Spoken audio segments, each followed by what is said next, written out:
Good morning. Let's get straight into things, shall we? Everybody wants to talk about the Civil War video. Let's do it. Cascadian Guy says, thank you. Very well said. Though I am confused by one piece of it, I was under the impression that Donald Trump neither drinks nor smokes. Is this in reference to the cigars that he hawked with his name on them? Obviously, Donald Trump smokes. Why else would he watch my channel? So we're referring to the video that I made this week, which pissed everybody off, including myself. I'm kind of upset with me. That I I didn't think of a better thing to make a video about. That was kind of it was just self-indulgent. But excuse me, coffee. All right, life is better. So Howard says, moral high ground, Mount Sanctimony. We get it. You hate Trump the man, hate Trump supporters. Focus on what matters: family, finances, and relationships. Come on, Howard. Come on. And everybody else. The President of the United States invokes civil war. I get to comment. Typing Piper asks Gribbs, if Trump is seeking attention by posting these stupid tweets, aren't you just giving him what he wants by responding to it? Yes, and that's why I'm not happy with myself. That is the dynamic of the zeitgeist, right? Is that what we pay attention to is what we support. You cannot pay attention to something without supporting it anymore. And I regret that I even checked the news that morning. Remember, like a couple of weeks ago, we were all pissed off about Jeffrey Epstein. Like, where'd that go? Where aren't we talking about that anymore? Anyway, and 2 weeks before that, it was something different. And is it even 2 weeks anymore? What's the half-life of our moral outrage? Typing Piper asks Gribbs, is not having an opinion still expressing an opinion on a topic? Yes, I think it is. I think it's impossible not to express something. It's almost like the Heisenberg uncertainty principle. If someone says, what do you think about apples? And you're like, I don't really know. Well, there you're expressing that you've never cared enough to formulate an opinion about apples. How you like them apples? I'm saying all of that to say this. I have said many times in the past, I don't want to talk about politics. Talking about a sitting president invoking the specter of the Civil War to defend himself, basically saying my supporters are so rabid that they would go to civil war with my detractors before I can be impeached. That's not politics. That's not a political issue. That's a constitutional issue. That's a moral issue. And where I draw the line on these things, and I think it's time for an amendment to the Gribley's Folly ethos. If I were to get on here and say, abortion's bad, or abortion's good, or guns this, or, flat tax that, or, gerrymandering, or whatever, that's politics. I think it's incumbent upon us, if we believe that, it's like if you build a house, and, somebody buys the house, and they come in there and they put blue wallpaper on it, and then 10 years later, someone else buys the house. They put up green wallpaper. That doesn't really matter. If someone comes in and they destroy the foundation, then you ain't got no house. So it's kind of a different thing to talk about Obergefell versus Hodges versus talking about the Magna Carta. Certain things are foundational. And those things are fair game. Always have been, and I hope they always will be. The only reason they wouldn't be would be some other outside source making them not fair game, and I don't really think that's going to happen. Although YouTube is a little weird that way sometimes. I think though that if you're coming here expecting me not to call out supporters or the president himself, as I jokingly did on something like that, somebody commented and said, well, I've wasted 7 minutes of my life. Man, where did you think it was going? Like, where did you think that video was going to, at the end, I was going to be like, oh, actually, I'm just kidding. I support Donald Trump. I'm sorry that you wasted your time. But I'm Howard, am I sanctimonious? Do I think that I'm better than Donald Trump? Yeah. Yes, I'm a better person than Donald Trump. I'm a better friend. I'm a better public speaker. I'm a better businessman. I would make a better president than Donald Trump. So if Justin Trudeau decides to distract everyone from his blackface scandal, and by invading the U.S., am I going to say, well, I'm not going to talk about that? That's politics. It's a different thing. And so Gribley's folly is concerned with the deeper stuff, the deeper politics, the deeper relationships, the deeper whatever. This is not small talk. And I say that, and then somebody's going to ask me whether I'd rather fight a unicorn or an elephant. This is the world we live in, and we're on an edge here. Am I really going to tell my kid in a few years, yeah, I guess I had a voice, but I didn't use it?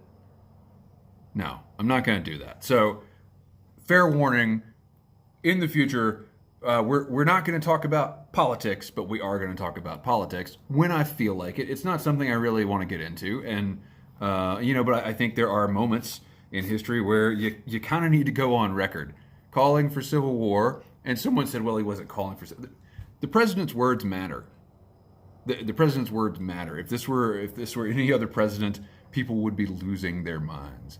And if Obama had done that, come on. And so I just want to be on record. I want to be on record, and I said it in a stupid, offensive way. No regrets. All right. Quiet Storm asked Gribbs as a prominent member of the YTPC, what tobacco flavors would you expect to find in a blend called Donald's Impeachment? Okay. Well, I would expect whatever what you need. Do you need 2/3 majority in the Senate to impeach to convict? So something less than 2/3 peach. And then maybe like some stripper perfume and spray tan. All right, we got everything out of the way. Run the fish.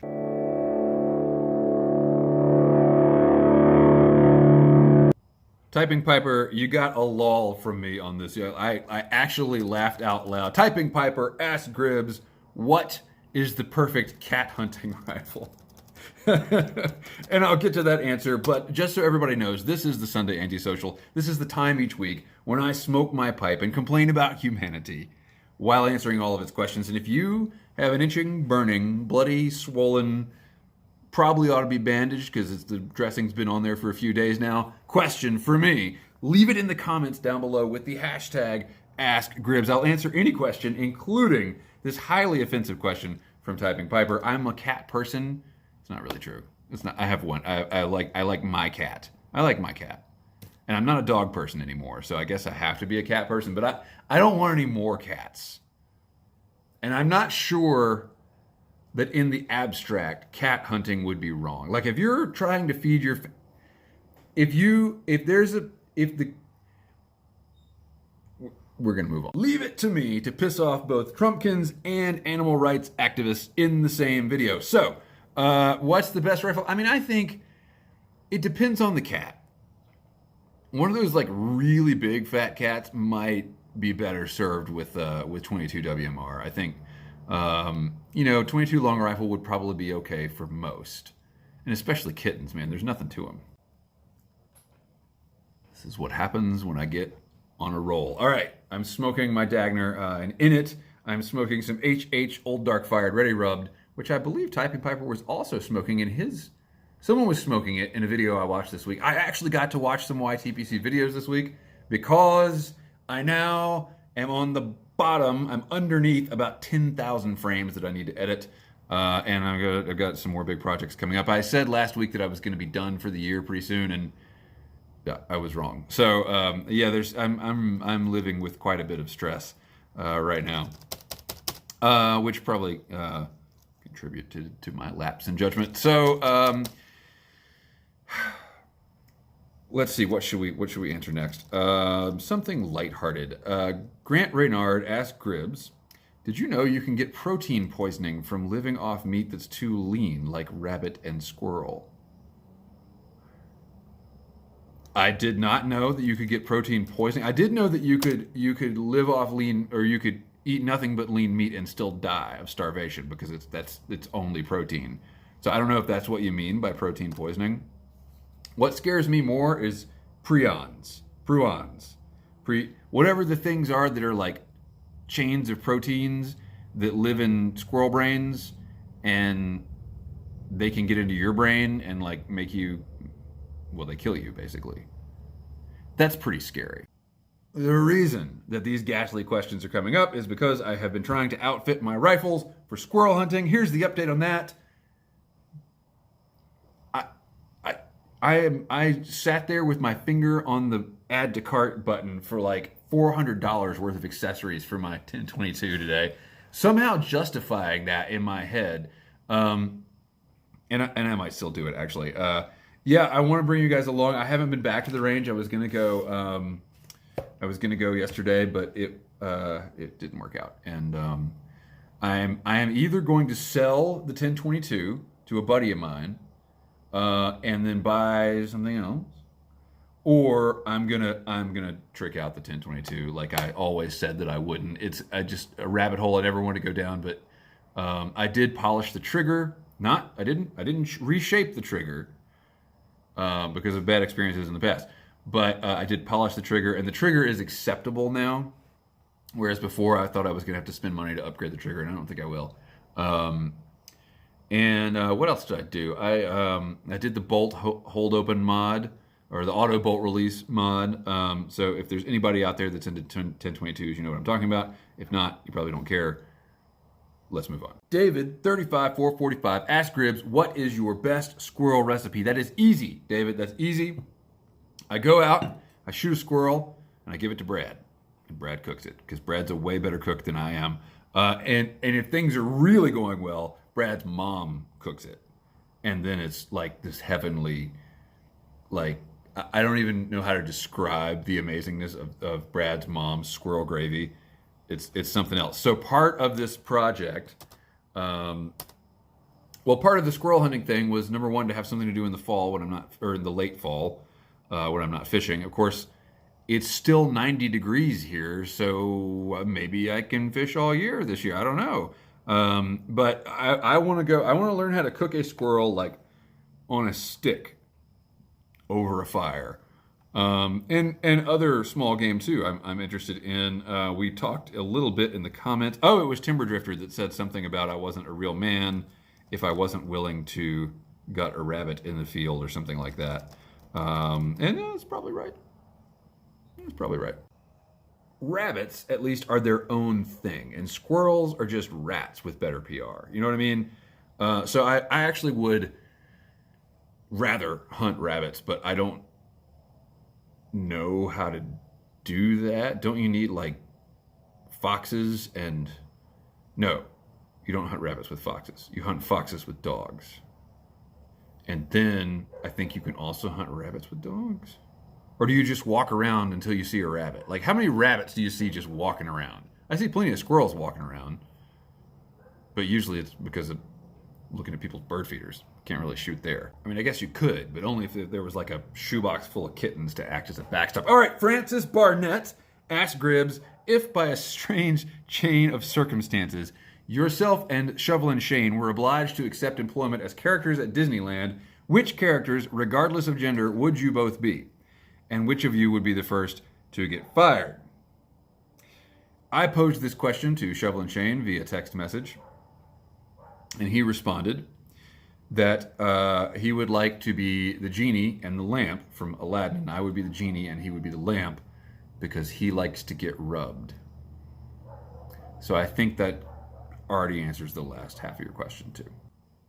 So it's 1,000,000 degrees here, and the state of North Carolina delayed stocking the trout for the fall stocking schedule. They delayed it in lots of places because the water temps are like, boiling, and they didn't delay it in my local waters. And so I went fishing yesterday. Speaking of animal abuse, went fishing yesterday, and like half the trout are just floating around dead. It's pretty sad, and they were like some of them that had sores and stuff. They only got stocked 3 days ago.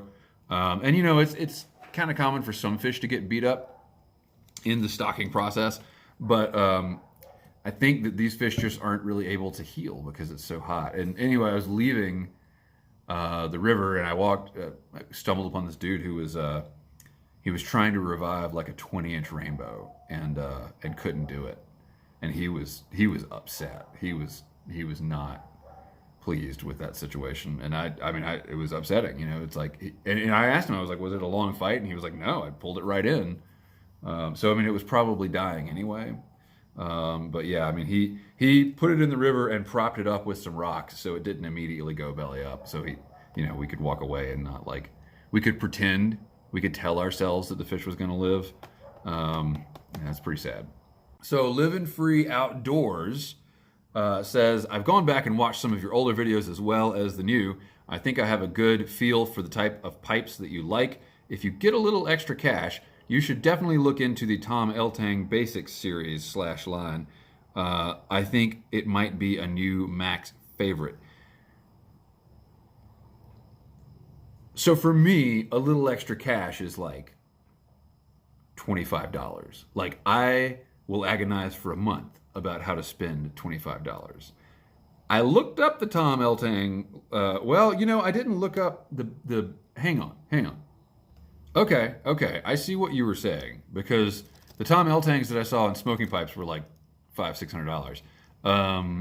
But I mean, I don't know how much these cost, but what I'm seeing is basically like fancy corncob pipe, like they're briar pipes made like corncob pipes with fancy materials, and they look really cool. Actually, I probably would like these. I wonder how much shop display. Wait a minute. So they come on displays like corncob pipes? Man, I need to. Okay, where's the price? Where's the price? Price. Can't find the. I mean, what? Okay, all right. Hang on one more time. $130 for an unfinished pipe? I mean, I'm not saying it's not worth it. But ooh, that one's kind of cool. Man, this was. Oh, I have to spend this money on my 1022. I can't buy a pipe. Ooh, look at this one though. Eltang Basic Dark Smooth Tobacco. I really wish you hadn't shown me this. So part of my whole deal is simplicity, right? Like with the rifles, I'm like, what could I do to get down to one rifle? And I don't think there's anything I can do because I'll never let go of the Marlin, and I can't imagine not having a semi-auto 1020 or 22 rifle, so the 1022 fits as well. All right. If your house burned down, all your pipes are gone, and you can only buy one pipe. I don't know why you can only buy one pipe, because you'd have a big insurance settlement, so you could go out and buy whatever you wanted. But let's just imagine, for the sake of simplicity, you have no pipes, but you know you're not a newbie. You know what you know now. You have your years of experience behind you, and you're going to buy one pipe. For simplicity's sake, what pipe would that be? I'd be hard-pressed to choose anything other than a Dagner, to be honest with you. Because, I mean, I have briars that I love, but you got to worry about them, you know? You got to clean them. It's just a corncob pipe. It looks cool, but it's just a corncob pipe. So you can pretty much abuse it, as I have. Be hard to not just go rebuy my Stanwell Admiral, though. I love that pipe. And also, you know, a good cob goes with everything, right? You can always like fit a corncob pipe, a nice one, into any situation. Whereas briar pipes sometimes make such a statement that you can't. It's not generic enough to work in all smoking situations. I don't know. What say you? Paul Palmer asks Gribbs, what happened to the Pop-Tarts? Timber Drifter asks Gribbs, where are the Pop-Tarts? I just realized I didn't see a near subliminal Pop-Tart flash in the video. Are you being forced by some shadow agency to talk about certain subjects in this video? Is it even you? I'm out of here. You didn't see me. I was never here. It really warms my heart that you guys noticed, actually. So I got a new phone, which is why my editing has been all choppy lately. I got a new phone, and I had not yet moved my Pop-Tart image over to my new phone. And I wanted to make a video, and I was like pressed for time, and I just made it. And then no one noticed that there were no Pop-Tarts in the video. And then I thought, are people even really watching? How long can I get away with this? And so I guess I got a new phone middle of August. So I've made it almost 2 months now without y'all bringing up the fact that there have been no Pop-Tarts in my video. But this might answer part of my question, why it took you so long to notice. Typing Piper asks Gribbs, have you ever considered that most people listen to your Sunday Antisocial and don't really watch it? I mean, I've never really thought about it before, but I would hope that people aren't just watching my face for half an hour or however long these videos take. They've been getting longer and longer, haven't they? Should I just do a podcast? No, I shouldn't, because I don't like podcasts. I'm sorry. I mean, would you really want to listen to me on your drive to work in the morning? Like, I can think of a million things like if I'm gonna pay attention to just an auditory phenomenon, I want music. I don't want someone talking. However, I will say, well, I have a face for radio, which I guess also means a face for podcasting. But you know, I listened to one podcast on Pinhole Photography, and I've tried to add other podcasts to my repertoire. But unless I'm doing something like, the reason I listen to the Pinhole podcast is I listen to it while I'm developing film for my Pinhole camera, so I'm like in the mood. And everything else, I can't get in the mood when it's just someone talking about whatever nerdy subject I'm into that day. Like unless I'm doing a task where I have my ears free and the podcast relates to that task, podcasts aren't for me. Over a Pipe asks Gribbs, given your ability to flex your artistic juices through a pinhole, what would you perceive in society that will always be in fashion? Follow up. What do we currently foresee that will improve or still exist in the future that won't? An example would be how Back to the Future 2 perceives many phone booths around every corner, and multiple fax machines would be in every corner of your house, but those are both fairly non-existent now. But Back to the Future was not that far off with the window shade TV. What say you? I'm going to have to think about that one for a second. Things that will always be in fashion: sex, violence, weight loss, low back pain remedies,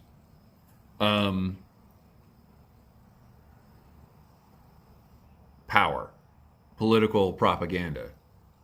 Those things will change forms, but they will always be used as marketing tools, and therefore they will always be in the pop culture, I think.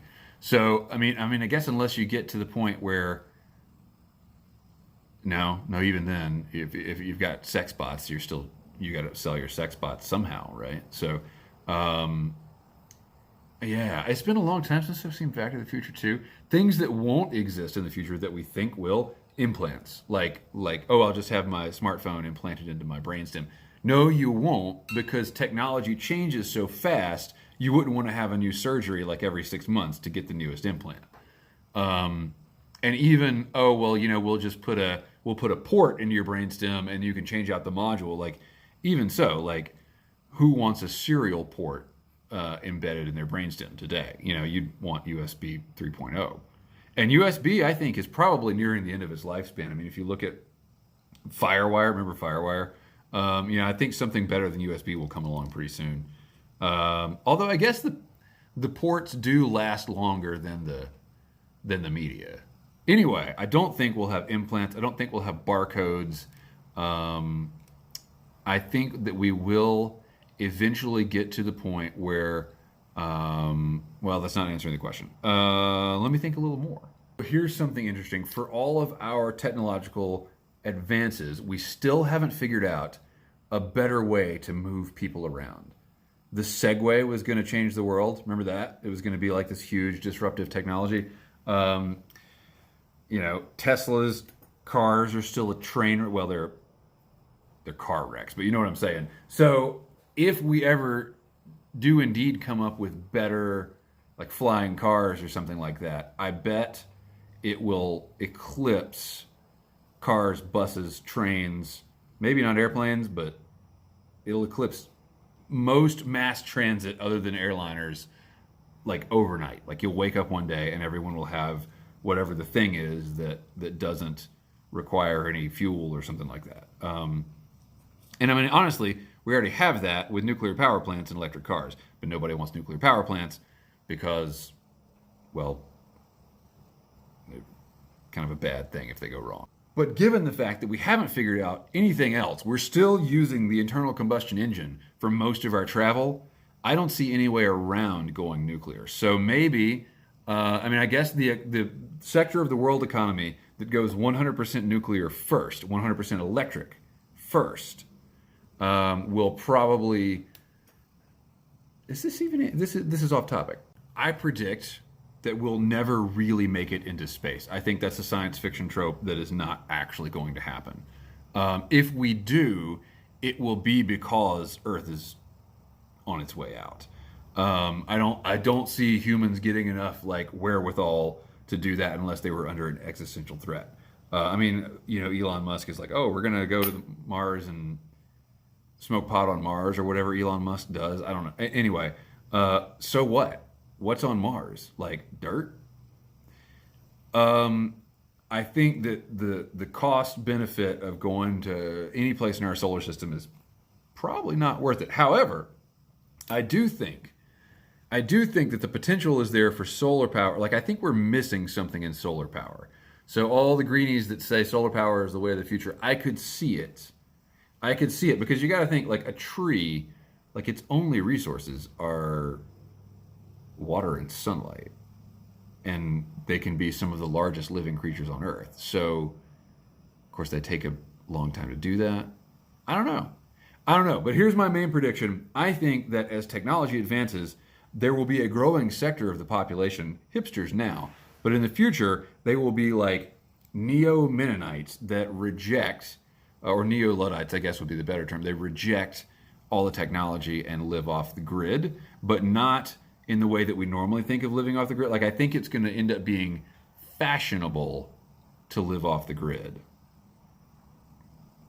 Although, how do you market to people that are off the grid? I don't know, but I do see that at some point, it's just all going to be too much, and I think we're kind of getting there. Actually, I think there's a big rise in, I think the zombie apocalypse trope is our society's way of trying to wrestle with the fact that our information systems and our economies are really fragile, and they might all come crashing down, and then everything we've invested in will come back to eat us. That's our subconscious, that the part of us that makes zombie movies. So I'm thinking that eventually a certain sector of the population is just going to be like, I'm done.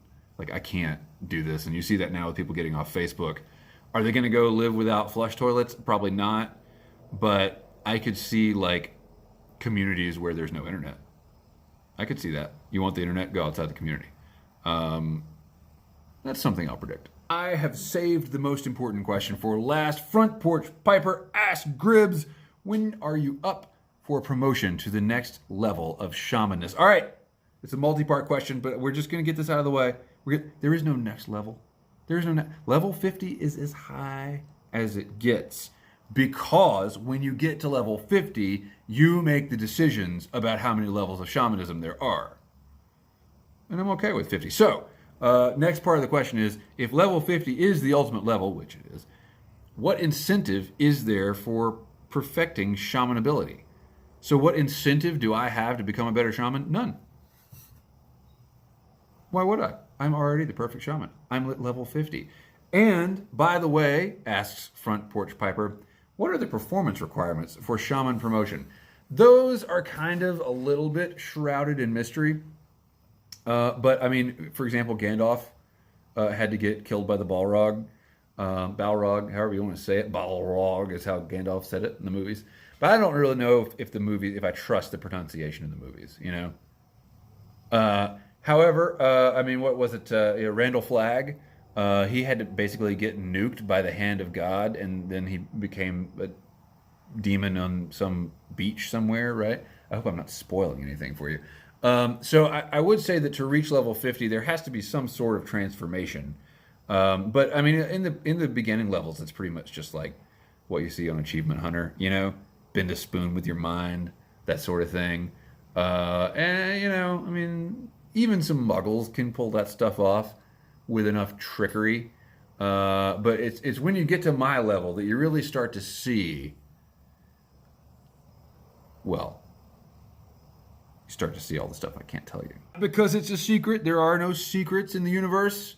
There's just stuff that would blow your mind. I remember eons ago when I first made like a matter and antimatter salad. I think that got me up to like level 34 or something. This has been another Gribbly's Folly Sunday Antisocial. Go follow me on Instagram at Gribbly's Folly. Check out all my photos, pinhole, otherwise, creatures in the woods, various ramblings at Gribbly's Folly on Instagram. And thank you for watching in this space.